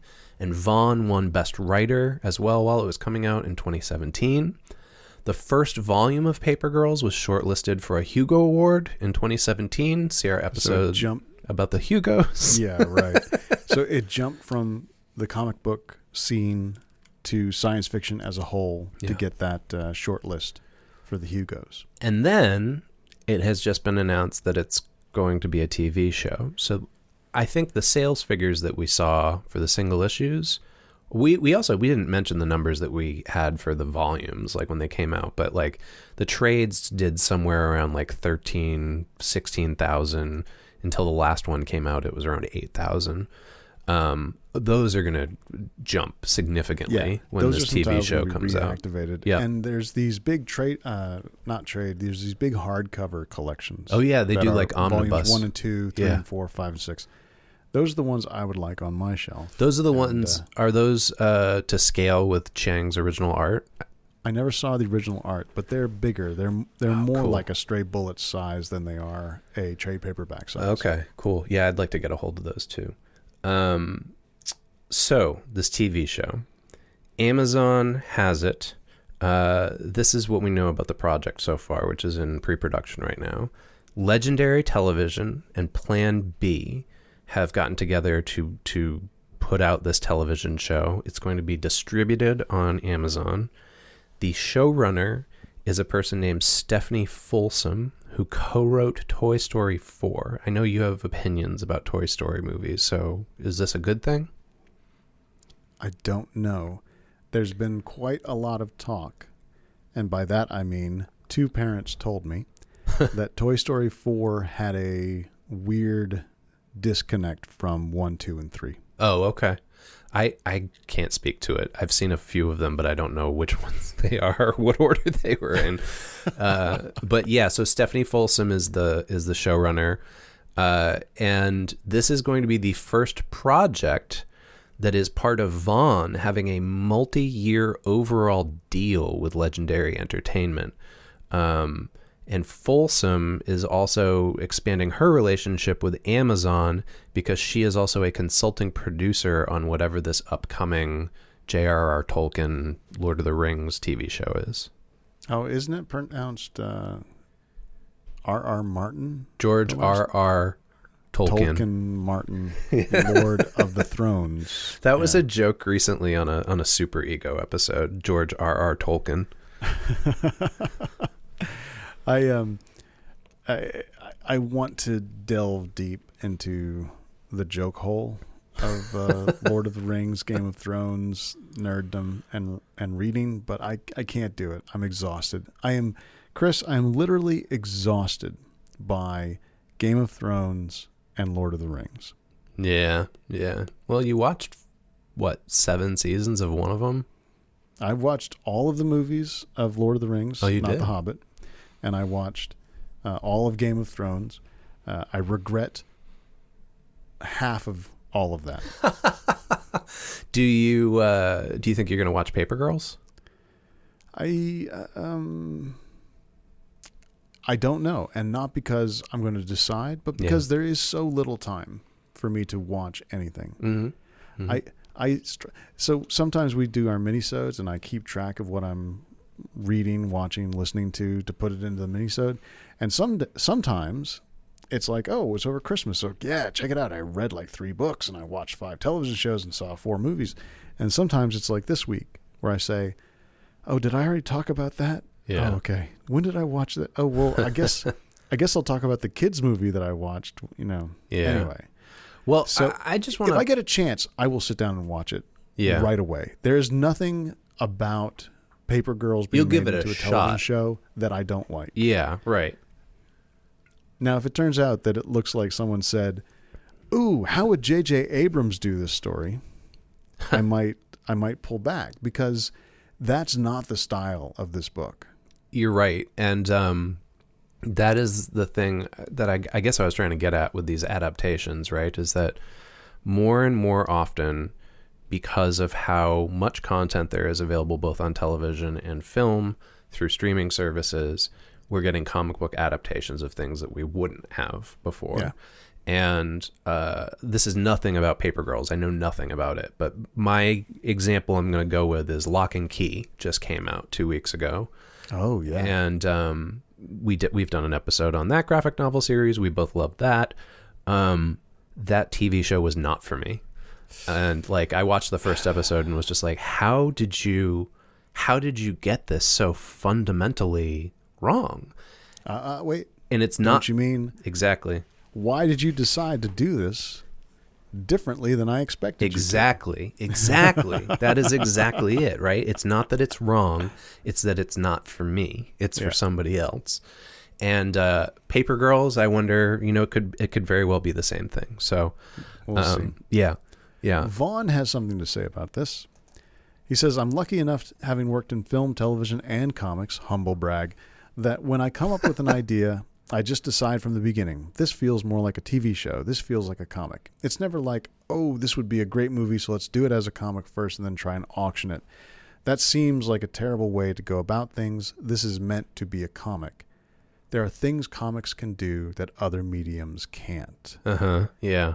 Well, for sure. And we've talked about both these things before, that comics is a unique medium, but also we talked about it earlier this episode, right? Like that Vaughan always says that, and yet like everything but Saga has been adapted at this point. So, but I think you're right. I think he doesn't go into it intending for them to be adapted. It's just like, oh, sure, I'll take this money from you.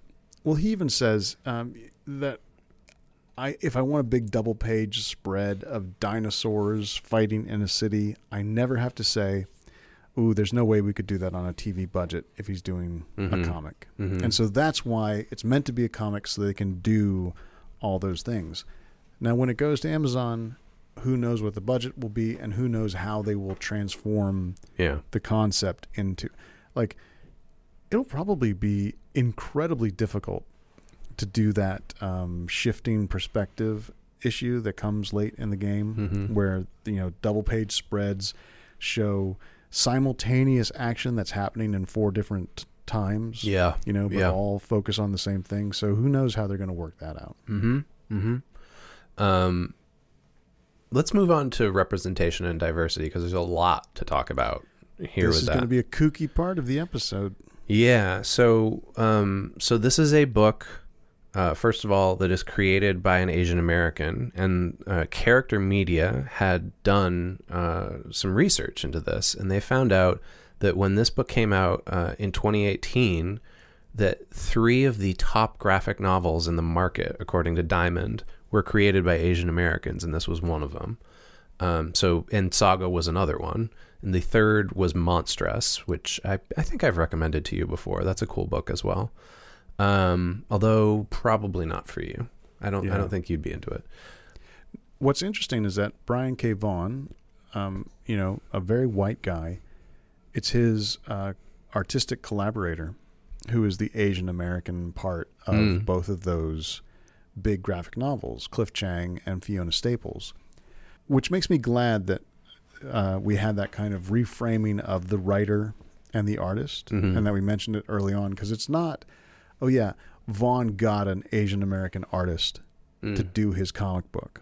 Both of those comic books, both of those series are understood as equal collaborations between a writer and an artist. Well, and as we're about to talk about, there are other issues of representing marked states here that the book doesn't, address necessarily, and these guys are aware of. So this is a book that's about all female characters, and it's written and drawn and colored and lettered by dudes.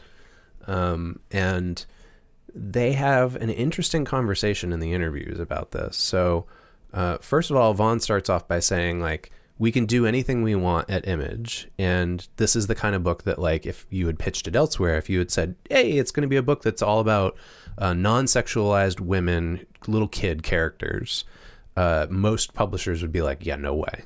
Well, and he even sort of points out, it's like, yes, us 2 middle-aged dudes are going to write some 12-year-olds, that it automatically makes some people say, Why would you do that? Yeah. And then he says himself, Vaughan says, I tend toward writing female characters.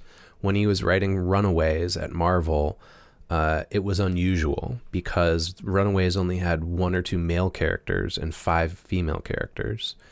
He said there was a lot of conversations about that when Runaways was coming out, and that the people at Marvel were like, oh, I don't know if this is going to work or not. And then he said, usually in comics, you have 1 token female character, and that gets boring to me. And he said they'd seen it so many times before, and he wanted Paper Girls to be an opportunity to write about 4 kids in 1980s Cleveland. Because this could have been Paper Boys. Yeah. This story could be Paper Boys with just a few story changes, but it wouldn't have nearly the same vibe or set of concerns as it does because it's Paper Girls. Yeah. He talks about how he was inspired by actual Paper Girls in Cleveland one summer, that he saw them just show up, and he says all the previous Paper Boys became Paper Girls, and it was a movement where young women sort of said, oh, wow, we can do this too. It was cool and strange to see, quote, as a lazy 12-year-old kid who just sat inside playing Nintendo all the time, while these hardcore gangsters woke up at 4 a.m. to deliver papers and shake down adults for money. He calls the paper delivery kids hardcore gangsters multiple times in multiple interviews. Yeah. It's very interesting. I do wonder if that's what he thought at the time, or if that's how he transformed it to really work the story. Or that just speaks to Cleveland. I don't know. So one thing that Vaughan said is that they had to be kind of programmatic about some of the things that happen in the book. Like they had to say, okay, let's make sure we don't write about these Paper Girls in relation to boys. Right. Yeah. Yeah. This is definitely Bechdel test successful. Bechdel test, but also he didn't want the story to be defined by them trying for a relationship with a boy or chasing a boy. Mm-hmm. Mm-hmm. The flip side of that is that they didn't simplify or sugar up the girls. Right. So this is getting to the homophobia. Yeah. One aspect of the story is that in the first issue, one of the girls uses a homophobic slur, and you can guess what it is. And Vaughan says a lot of readers found that horrifying, rightfully so. It is something that I look back on with my own childhood with horror.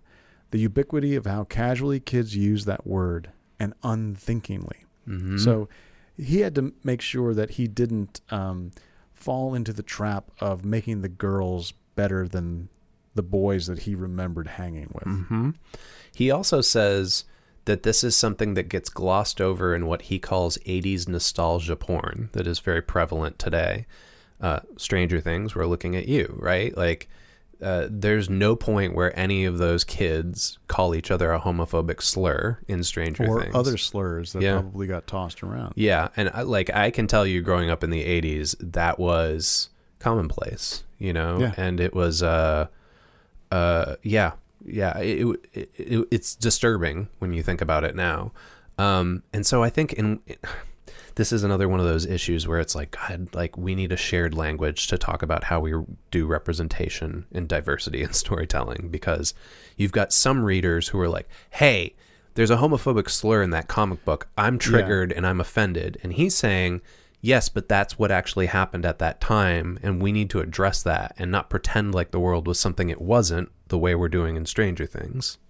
Yeah, it's interesting. Like you loaded the deck there a little bit, even as you gave that example. I did, of course, because I have opinions about this. Yeah, and so the flip side is there's no need for you to represent what is problematic and hateful right now in your work for no reason. And he doesn't. I think in Vaughn's case... I know, but I'm just saying that's the argument. Yeah. It's not, I'm triggered. It's more like, hey, you put this in here. Yeah. This says that. It says that word. It shows this act. You're doing it. And that word pays off over the course of the entire series. Sure, like does. That's a storytelling arc. That's important stuff. Laura Hudson, who we've read many an article by in here, wrote about Paper Girls for Slate magazine. And she said, I guess Slate isn't a magazine, is it? It's a website. No, it's an online magazine. What do you want? I want and look, we're using that word because magazine, of course, is the word we were talking about this whole time. Laura Hudson says the thing that's different about Paper Girls is the all-female cast, and it's different from all these other 80s adventure stories that we're so used to. It's centrally concerned with the lives and relationships of adolescent girls. This is an unfamiliar sight in the comics medium. She says the entire medium has historically felt like one long failure of the Bechdel test. If anyone doesn't know what the Bechdel test is, to sum it up, it's the question of, are there more than one female character in the work, and do they interact in a way that is not defined by their relationships to men? Hudson also points out that the other thing here is, like, none of these girls are sexualized. There's no point where these 4 preteen girls are, talked about in terms of, well, their sexuality is talked about, but I was waiting for you to finish before I jumped in on that, but they're not. The representation of them, the portrayal, is not sexualized. Mm-hmm. We don't get Michael Bay style hot pants shots. Yes, but they are sexual beings, and they acknowledge sex or acknowledge attraction, kissing. Mm-hmm. That it's there, but it doesn't seem to. Now, as a guy reading it, to me, it never seems to be in some way stealth kind of pedophilic pornography. Yeah, right. Which is, I think, what some people are worried about. And then an interviewer actually just straight up asks them and is like, so one thing that people might be a little uncomfortable here is the fact that you guys are middle-aged straight guys writing about 12-year-old girls. Was this something that you considered when you started writing it? Chiang talks about how he says, you know what, we had blinders on, and that was our privilege.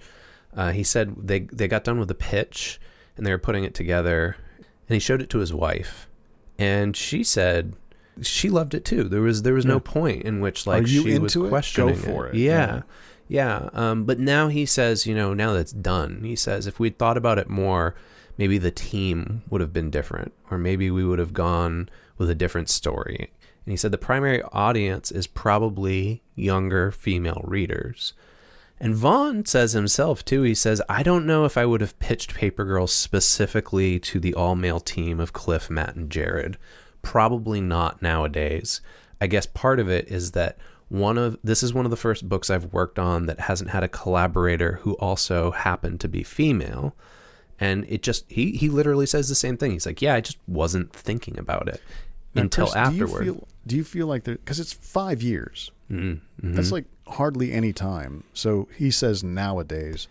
I mean, do you think that this is saying, like, Me Too makes this something that we should have thought about? Or do you think I'm 5 years older, I would have noticed? Like, I think no. I think Me Too is a term that doesn't encapsulate everything that we're talking about in terms of how storytelling handles diversity. But I think that the last 5 years have been one in which a lot of unmarked state writers like Vaughan or, guys like you and I have, like, had to reckon with this and kind of say, like, oh, this is something I need to be thinking about. This is something I need to address. I think that might be true. I do have an alternative idea about it that I think also might be true. Okay. Because Vaughan tells a story about how when he showed the actual book to his wife, she went, oh, because the pictures of them, the 4 guys who worked on the comic, were all together in the back of the book. And he was like, oh, this is a little weird, these guys in the back of the book. He said he compared it to the Tumblr, congrats, you have an all-male panel. So I almost wonder if just having gone through the process of experiencing that disconnect when it was completed and public might be the change that they're referring to. Like, now that I've done it, I would think about it again. I think so too, and I think that he also admits to that it's like a thing that, like, they only realized after it was already done, and then they were already in the process of doing it. Yeah, it's like, hey, we're doing it. Yeah. He said, yeah, but then I realized I was an idiot and I didn't think about the optics, much less the ethics of this book, but the ship had sailed. I feel like he's being a little bit harsh on himself. Sort of like by not thinking about the optics and the ethics. That's not idiocy. I mean, it's privilege, but it's also, I think, benevolence. Not benevolence. It's like innocence. You know? And I think that speaks well of them in a way that they didn't start freaking out like, oh, you know, I don't know if we should do this. Oh, yeah. You know what I mean? Well, let me put it this way, because this is something I've been thinking about a lot lately, and I'm actually working on, like, I'm writing something about it this week, just like a little nonfiction thing. And you are going to be bored with this because you've heard me rattle on and on about this. I'll just take my headphones off for a minute. We don't have a shared language in how we discuss representation and diversity in narratives. Everybody is arguing about this right now. American Dirt is the really strong example that, as we're recording, is currently being fought over in social media and in the public. A year from now, it'll be something else. And I think in order for us to critically examine these issues and tell stories better, and we need to have some kind of like a rubric in order to assess the quality of how creators are approaching representation in their writing. And I would advocate for the book that I've talked about for the last, 6 months on the show, which is Writing the Other by Nisi Shaw and Cynthia Ward. I think they make a strong argument for people like Cliff Chiang and Brian Vaughan should tell stories about 4 12-year-old girls because it makes them get outside of their own experience and think about the perspectives of other human beings, and presents those to readers who maybe haven't seen that before, like Laura Hudson, who's saying, hey, I've never seen somebody do this before. Yeah. That's the good side of it. I mean, the bad side of it is the idea that, this story has been, this check mark has been made by an all-male team on a, the next time someone tries to pitch a 4 girls go on an adventure time travel wise, someone's going to say, oh, well, I mean, is this Paper Girls again? Yeah. So that's sort of why are you doing that? But Chiang said that, as soon as we realized, we've set ourselves on this path, they started thinking more about it. They tried to be conscientious, make sure that they weren't making the characters speak some kind of, Chiang Vaughan philosophy or, try and give them things to say that was important to them theoretically. The quote from him is, I think there's a difference between writing a story about these girls and speaking for them. Mm-hmm. Yeah, and then Vaughan ends this topic by talking about the TV show. And he says, it's actually heartening for me to know that as the TV show is coming to life, it's going to be primarily made by a female team. And he said, so that's nice to see. It's also nice to see how many readers happen to be women and have responded positively to this book. So he feels like he's heartened by that process.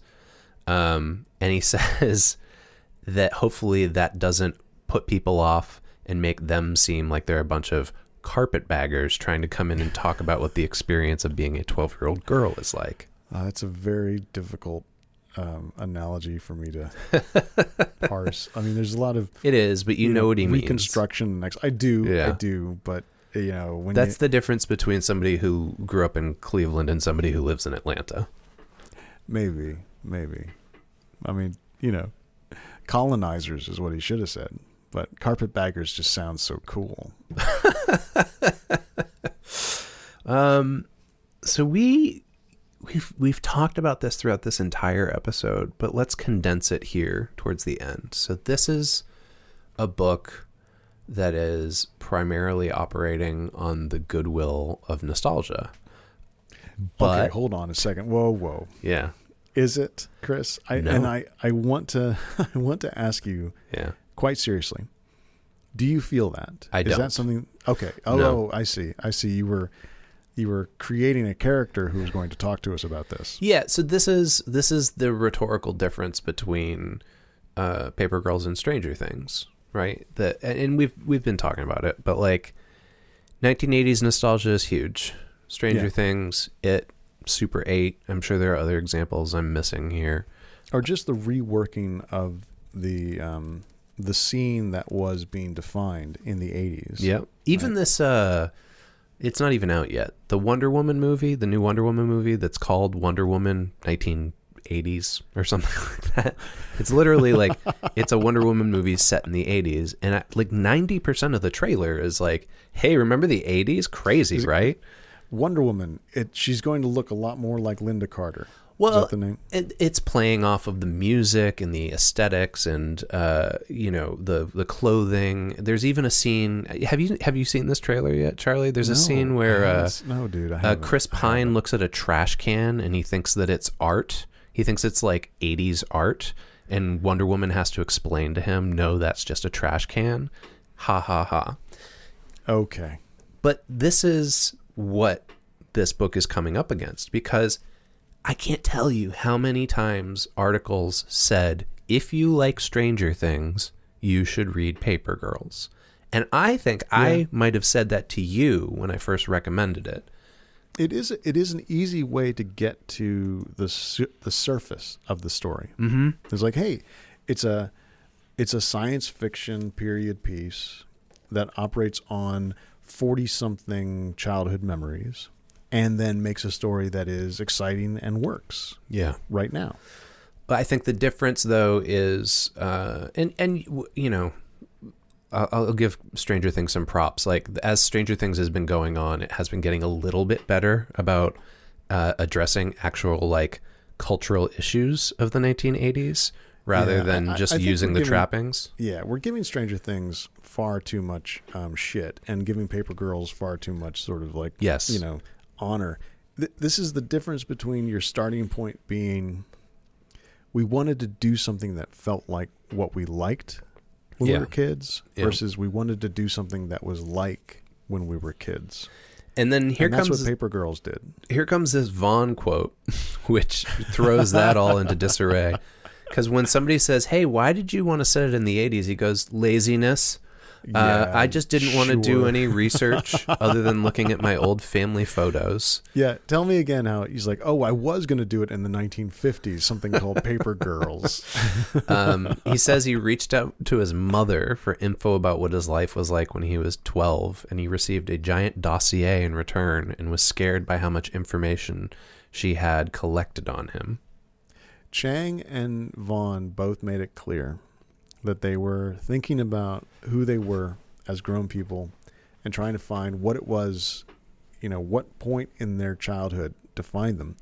Vaughan says, I think whatever kind of adult you end up being is largely formed in the year that you were 12. Oh, wow. Which is why I asked you, Chris, at the beginning, what do you remember from 12? Wow. So what does that mean about you and me? It means that I am this fragile trauma survivor, and you are just going through life blissfully unaware? I don't know. I mean, my year was the Challenger explosion and We Are the World. So, everything's terrible, but we can fix it, maybe? I don't know. I actually think that Vaughan is full of shit. I think that... But I do think that that's a true thought. It's a nice quote. Like, this is the age, this is where it is. I think maybe, let me see if I can recontextualize this. I think what he means is it's when you start being aware of the world beyond like just yourself and your immediate surroundings. And 12 is right before some serious puberty stuff, so it's the moment when you're starting to feel aware of the world before you start going back inside, biologically. Now, the coincidence is that for Cliff and Vaughan, it's the 80s. The late 80s was their defining kid time. And so they went looking not at what are the things, what are the images? Like, can we have bicycles flying over the trees because that was in E.T.? But more like, what was the story like in the 80s? What was the fiction like? Vaughan laid it out.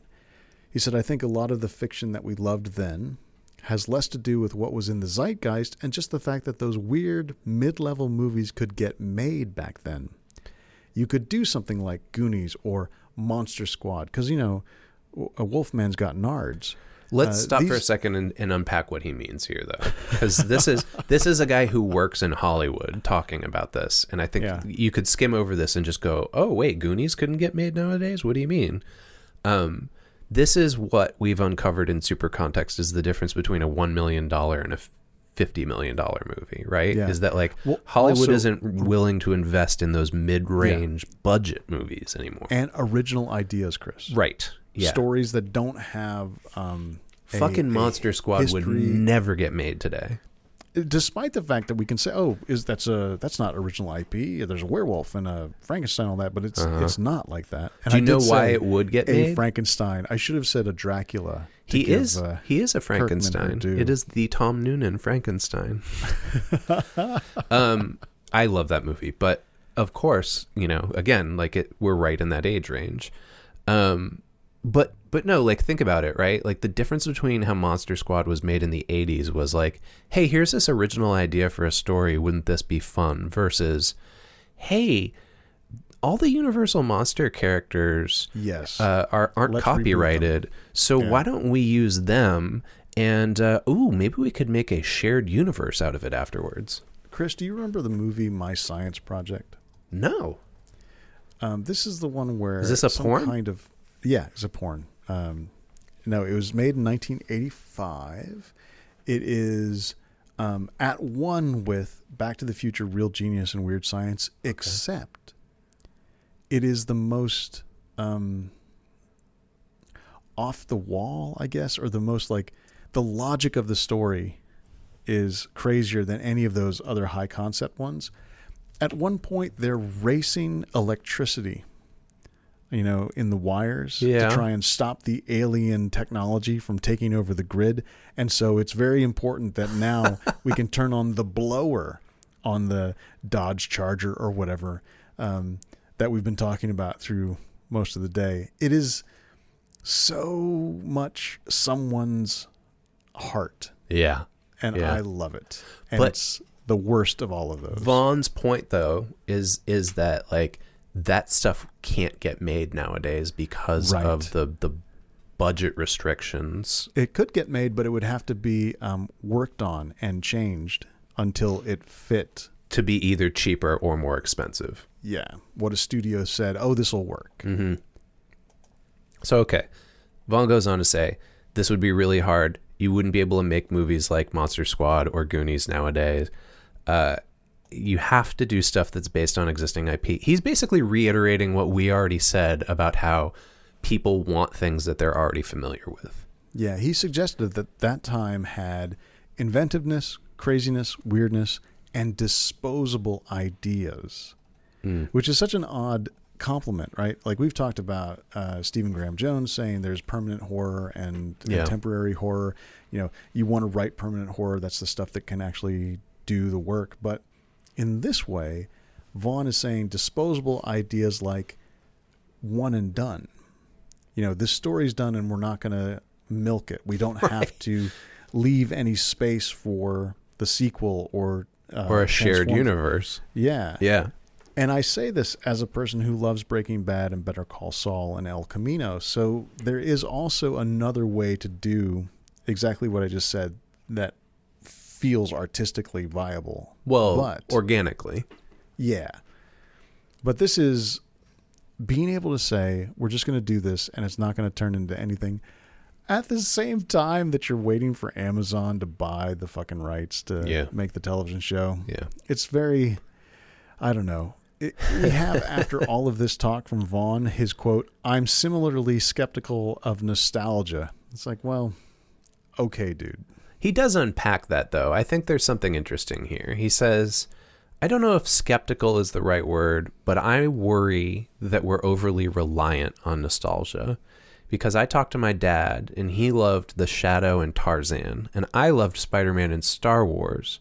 But then it feels like kids have Spider-Man and Star Wars too. Exactly. He says corporate interests keep the characters and the brands alive, sometimes past their relevancy, and it's up to people to decide now. So he says, knowing that James Bond is never going to die because there's a corporate need for there to always be a James Bond, that hurts storytelling. It sounds like Brian K. Vaughan has listened to our episodes on Spectre. No, it sounds like Brian K. Vaughan wanted to kill a character and they told him he couldn't. But he says, look, we need to take a swing at something that's wholly new, things that are engaged with the moment and aren't concerned with being a franchise or living forever. Nostalgia is comforting, but I do think it can hurt relevant artwork. So I was letting myself kind of just blah, blah, blah on him at the start of this. So I should go back and say, I absolutely understand this. There's nuance to the idea of a disposable idea, a self-contained idea that's not built on IP, that then someone can adapt, but also do it in the same way in a different medium, one and done, disposable, finished, not, turned into a franchise. But it still feels like, oh, you're going to talk like this while your stuff's being bought. People are still dying for a Saga television series. I mean, it is very easy for us to be dismissive of Vaughan because of his success, right? Yeah. But at the same time, Vaughan's an interesting guy to think about when you talk about success, right? Because the things that are supposedly the most successful in his career are the least critically acclaimed.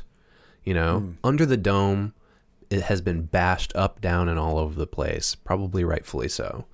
And I would love someday to read the behind-the-scenes story of how Under the Dome was made and all the interference that went on a network level. Because there's no way a show written by Brian Vaughan would be the way that it was, the finished product that actually came out. There's this great quote from Vaughan that really sums it all up, dude. He says, comic book readers are the most nostalgic people ever. Many of them just want to keep reading what they were reading when they were 12.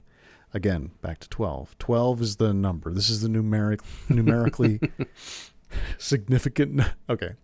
But there are some people who just love the medium and want to read something new. That's exactly what I was just talking about. Yeah. That's someone, and that to me is Vaughan saying both, I want to be that kind of fan. Yeah. And I want there to be fans like that because it's so much nicer to be a comics writer in a time when people want to read something new that's comics. Yes, but the market doesn't play that way, and he knows it. Yeah, but that's just, it's idealistic or aspirational to say something like that. Yeah, exactly. I think he knows it as well as anybody that 90% of the people who are out there buying comics want to buy comics based on the property, not based on the creator or based on the idea of receiving something new they've never experienced before. Now, we've somehow landed in a place where it's almost like a defense of Chiang and Vaughan in the terms of nostalgia, but not. Yeah. But we have this another chunk of an interview where they talk very explicitly about what it is that they're pulling into the story that is relevant to their past and their youth without being that commodified nostalgia. Yeah. This seems to be them doing something that you and I do on the show a lot, which is trying to understand your generation's relationship with other generations in terms of politics and ideology. Yeah. Because we didn't even talk about this. In the story, there are multiple generations of people from the future and the past that have their own sort of mission in terms of time travel. Yeah. And they are at conflict.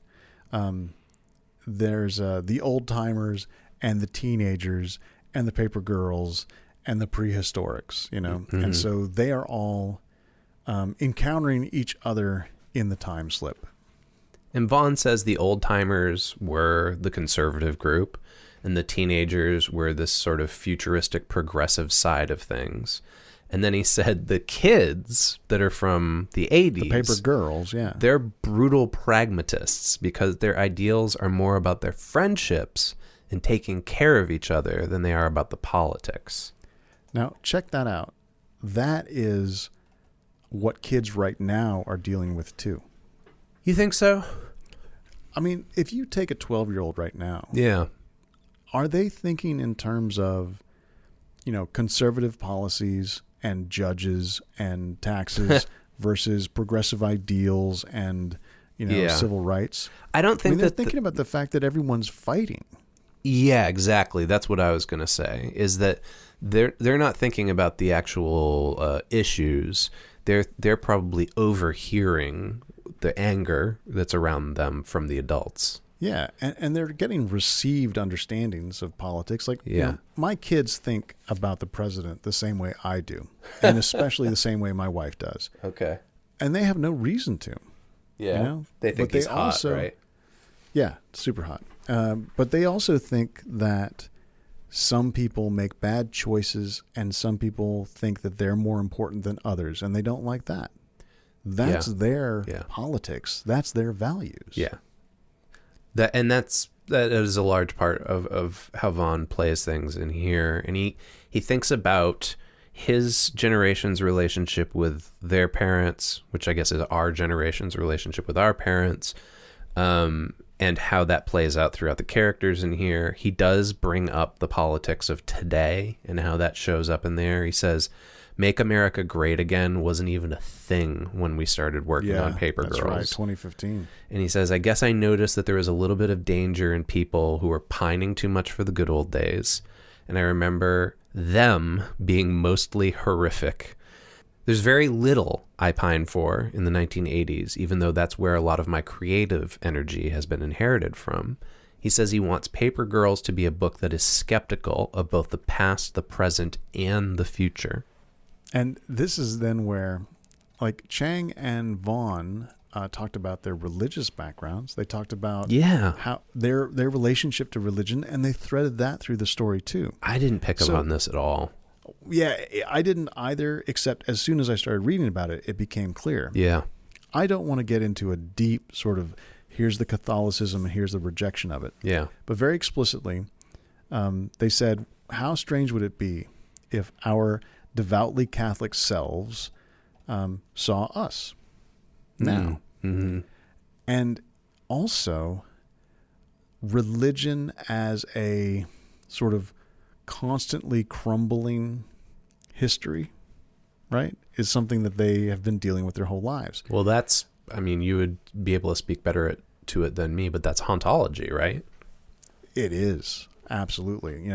But the point I really want to go after is to say, would anyone ever say, oh yeah, the 1980s, that's back when we really started to question Catholicism, when you're talking about nostalgia? Yeah. I mean, clearly you can say, like, oh yeah, there was a buildup, there was certain movements, people, like, when did Sinead O'Connor tear up the picture of the Pope? But that was probably early 90s, but yeah. That is not the nostalgia that sells. That's not the nostalgia that you say, oh yeah, the love letter to the 80s, something that Vaughan says, please don't write a love letter to anything. I don't want to read it. They're boring.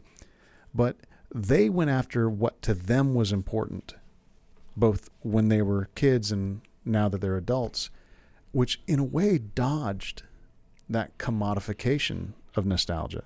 In it's the not comic. Nostalgia. In the comic, because the only people whose financial interests were involved here were the four creators, right? And so they were able to do that so far. I'm worried that when big companies like Legendary Entertainment and Amazon get involved. You're not worried, Chris. You're merely predicting a different artistic experience. You're right. But I mean, it could very easily become a less skeptical story about nostalgia, is my point.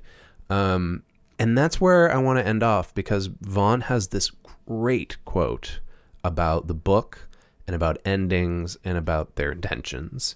And he says, there is not going to be a sequel. There isn't going to be a book called Beyond Paper Girls. Or an old-timer spinoff. Yeah. And he says, endings are important to stories. Endings give things meaning. So I love just getting it to the finish line. So this book is like the narrative is done as far as he's concerned. There's another remarkable quote from that same interview. He says, it's cool to have gotten to tell this story. It was profitable for creators. It's just important to me. I wanted it to be a good experience for these guys and not be like, oh, I wish I had done anything but create our own book. You've been listening to Super Context, a podcast autopsy of media. How it's made and how it informs our everyday culture. Our theme music is Human Factor by Mile Marker. And right now you're listening to Drive Fast by 3 Chainlinks. Show notes and all our past episodes are available at supercontextpodcast.libsyn.com. You can email the show at supercontextpodcast@gmail.com to tell us what you like, what you don't like, and to suggest topics for future shows. And I'm available on Twitter as @Christian Sager. And I'm there @Bennett Radio.